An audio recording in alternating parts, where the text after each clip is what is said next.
Hi everyone. Hope your day's going well. I wanted to talk about something that's hard to talk about. It's a very sensitive issue, um, and that's basically miscarriages and infertility, and kind of what I went through, but also words that helped me get through it.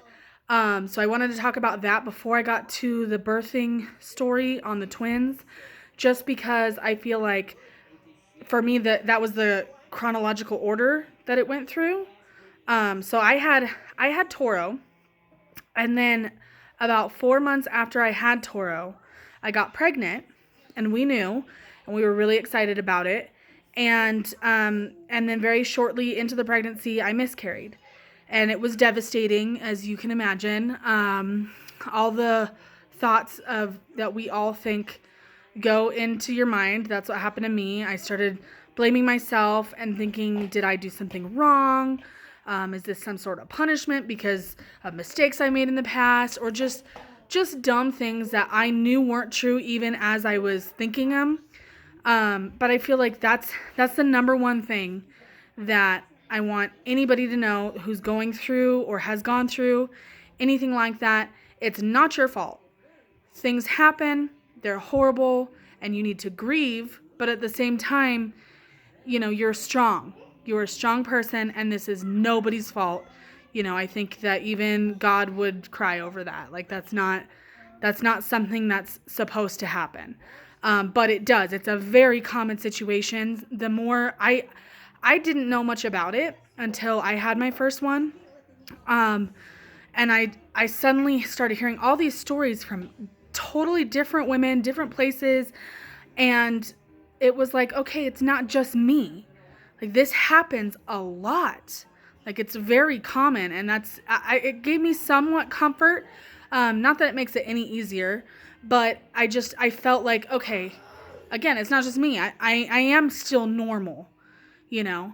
Um, so don't think like that. I know that's really hard to do. I know you're gonna do it. We do it often, even like with little things, like, oh my God, I can't believe I would break the dish. I'm so stupid, But it's not your fault. Things just happen. The second thing for me that really helped. So I ended up having 6 miscarriages in between the time or after that first, well, 5 after that first one, but after my son was born, I had 6 miscarriages, and then I had about a year of infertility where just there was nothing happening.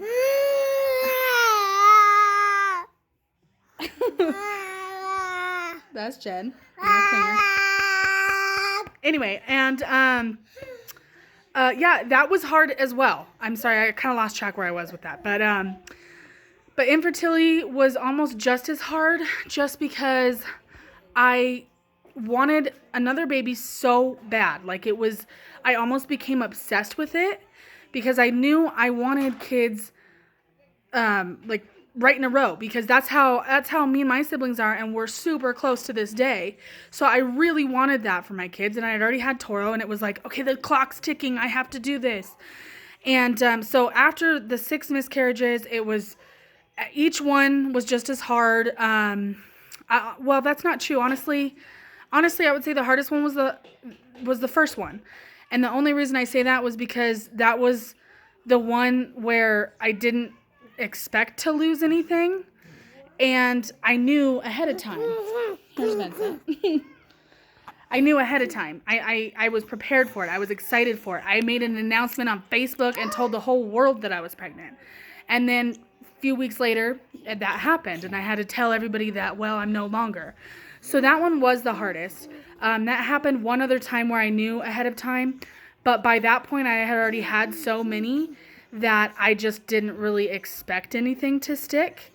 But then with all the ones in between, I didn't even know that I was pregnant. It was suddenly like, okay, what's going on? I feel like this is a little bit late of a period, but it's really heavy. And then I would go and get it checked out, and sure enough, it was another miscarriage. And that happened about 4 times with not knowing. So anyway, those were just as hard too. And I'm not trying to downplay anything, because no matter how you know or how you find out, it's devastating. I mean, it's such a mental mentally draining, emotionally draining loss that nobody ever prepares you for. And I'm not going to say any sort of tips or tricks or anything like that, because there's nothing that can prepare you for it. Like even by the time I got to the sixth one, nothing can prepare you for what you're about to go through emotionally. When I finally had the sixth one, or the sixth miscarry, my husband said something to me that just really made me look at it in more of a positive light of, you know what, like, this isn't your fault. That's what he started with. This isn't anything to do with you. And you know what, it's not the baby's fault. And he didn't mean it in a faulty kind of way, but like hey, its body was just not ready. It wasn't strong enough to come through. But that little soul one day it's gonna come through some way. Whether it means you eventually get pregnant and there she is, or there he is. Or, you reunite in heaven one day. Like, it's just, you will get to hold that baby.